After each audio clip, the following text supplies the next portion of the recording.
Allahumma arhamna bil Qur'an. Assalamualaikum warahmatullahi wabarakatuh. Buya, ini ada titipan pertanyaan.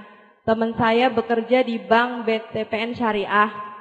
Pada proses peminjaman uang ada pembiayaan dengan akad wakalah wal murabahah, tapi ada marginnya 30% dari jumlah peminjaman tersebut. 30% tersebut untuk pelayanan penagihan langsung kepada si peminjam. Jadi petugas bank itu mendatangi yang meminjam uang di bank. Jadi peminjamnya nggak datang ke bank. Itu 30%-nya buat biaya petugas itu. Bagaimana hukumnya? Yang syar'inya seperti apa, Buya? Terima kasih. Wassalamualaikum warahmatullahi wabarakatuh. Assalamualaikum warahmatullahi wabarakatuh. Jika ada bank syariah, itu biasanya kalau ada orang minjem itu dibedakan. Kalau ada orang datang ke bank untuk kebutuhan belanja, apakah beli rumah atau beli mobil, itu berbeda dengan orang yang pinjam uang untuk kebutuhan usaha dan bisnis. Ada dua model. Kalau Anda kebutuhannya adalah untuk belanja, misalnya Anda pengen beli kulkas, tapi Anda tidak punya duit. Anda pergi ke bank syariat, Anda pengen beli kulkas. Pak Bang, saya pengen beli kulkas harganya 2 juta ini. Di toko harganya 2 juta. Tapi saya tidak punya duit. Saya pinjam duit kepadamu untuk beli kulkas. Harganya 2 juta. Pihak bank syariah tidak berkata begitu. Ibu, kami tidak meminjamkan uang kepada ibu. Tetapi ibu, kulkas yang ibu inginkan, kulkas apa, mereknya apa. Nanti saya yang beli. Kemudian nanti saya kirim ke ibu. Ibu beli ke saya. Cuman harganya tidak 2 juta dong. Saya harus murabahah, namanya harus ada untung.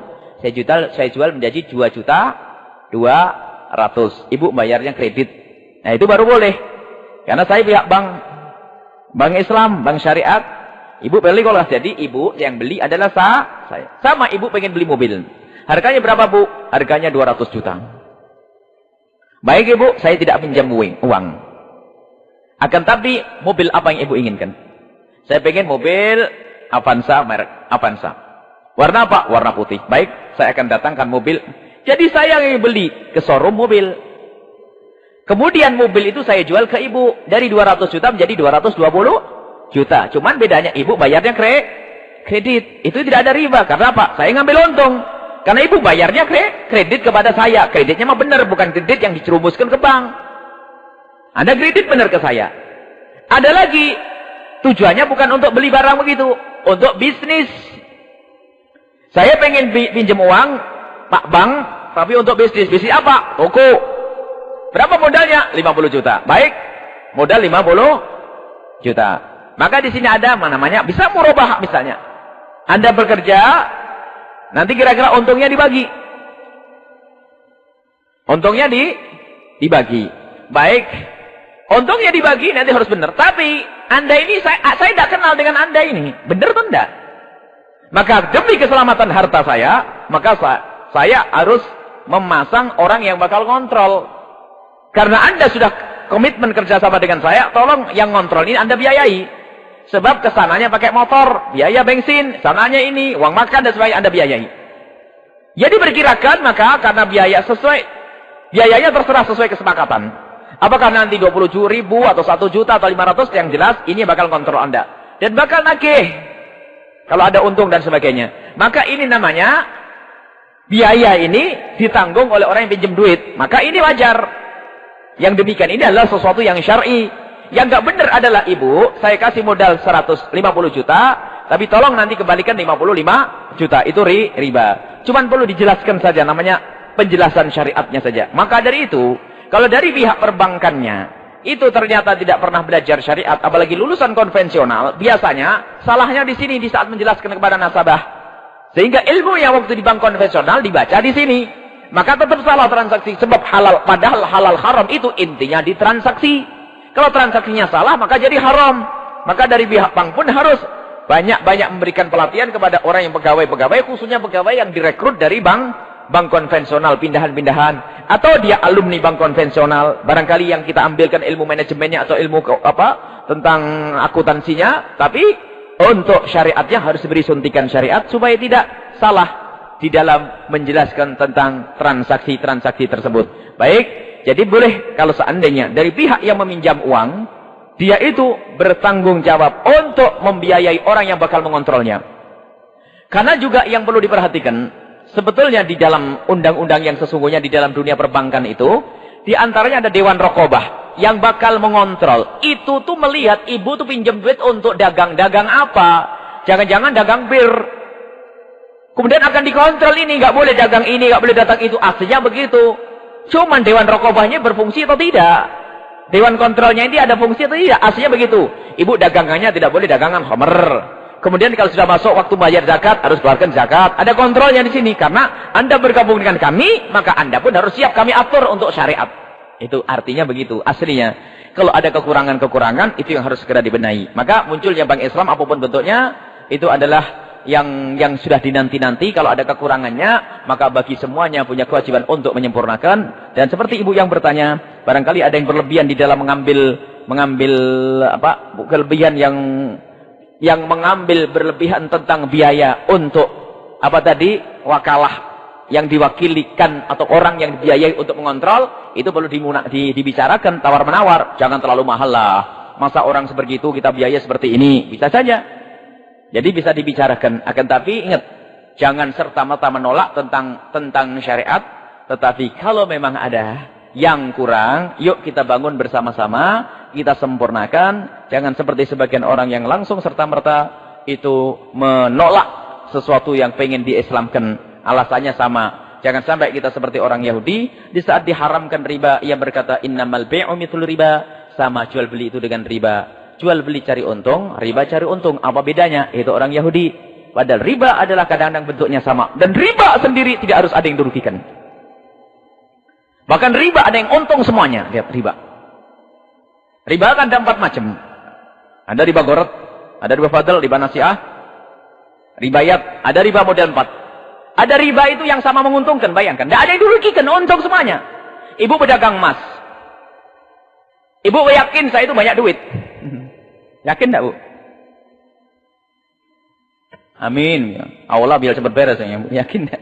Ibu yakin saya banyak duit, ibu dagang emas.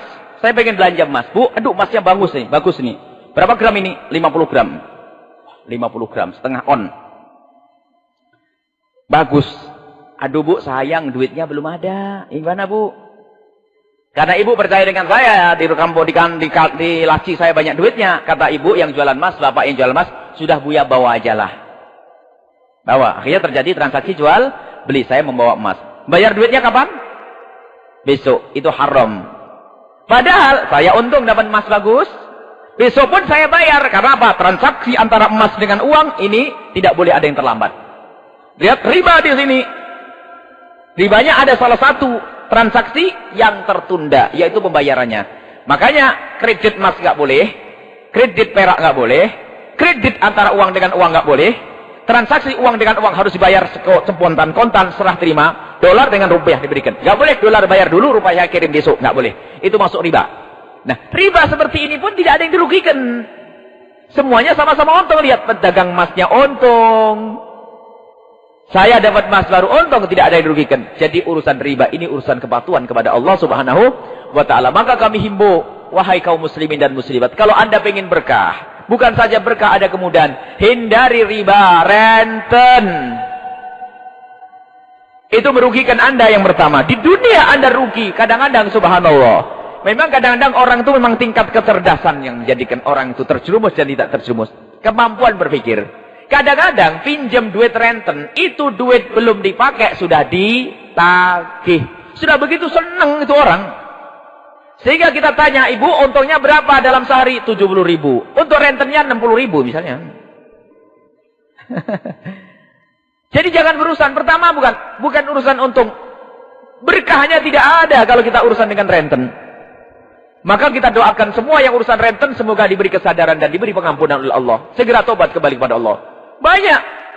Herannya itu masih terus. Dan itu kadang diselamatkan orang yang sudah kena penyakit ini susah. Sampai suatu ketika ada orang dijanjikan, saya pinjemin duit tapi syaratnya jangan pinjem renten. Dia berjanji, iya. Dipinjemin duit pinjemannya yang nggak pakai renten diterima, besok ke belakang pinjem renten lagi. Memang kadang orang ada yang susah untuk diangkat menjadi mulia. Lihat. Hati-hati. Yang urusan dengan renten, hukuman keberkahan harta Anda tidak ada. Anda kerja capek pagi siang sore, lihat habis harta itu tidak ada gunanya. Dimakan anak tidak pinter, dimakan istri bukan soleha, dimakan suami tambah jahat. Kalau duit haram renten ini. Maka dari itu, yuk kita banyak berdoa. Ibu-ibu yang suka pinjem renten, bapak-bapak yang suka pinjem renten, semoga Allah memberikan kesadaran dan kemudahan hingga Anda usah pinjem renten lagi. Yakini itu tidak berkah. Karena itu adalah murka Allah. Kemudian yang suka ngerentenin uang, naudzubillah. Waduh, subhanallah. Dia tidak pernah menolong orang. Namanya nyiksa orang. Kelihatannya menolong. Dan kadang kalau sering renten tuh nggak boleh putus. Kadang memaksa. Minjem itu maksa. Baik bener minjemin maksa. Sebab dia mencari untung di balik peminjamannya. Dan itu adalah dolim kepada sesama manusia. Ketahuilah. Sampai bahasa dulu tuh lebih tajam. Kalau dulu apa bahasa dulu waktu kita sekolah SD itu. Orang renten namanya apa? Lintah darat. Sebetulnya sangat fasih bahasa itu. Lintah darat. Makan darahnya saudaranya itu. Ya, mau nolong nggak nolong, maka kita doakan yang suka ngerentenin uang. Subhanallah, riba, dosanya amat gede. Dosanya amat gede, tidak akan berkah. Anaknya dimakan anak nggak bisa baik. Kita doakan semoga Allah berikan kesadaran siapapun yang urusan dengan renten, dan juga semoga Allah berikan kesadaran siapapun yang minjem dengan renten, semoga yang ada bunganya, yang ada ribanya, semoga Allah mengampuni kita semuanya. Wallahu a'lam bishawab.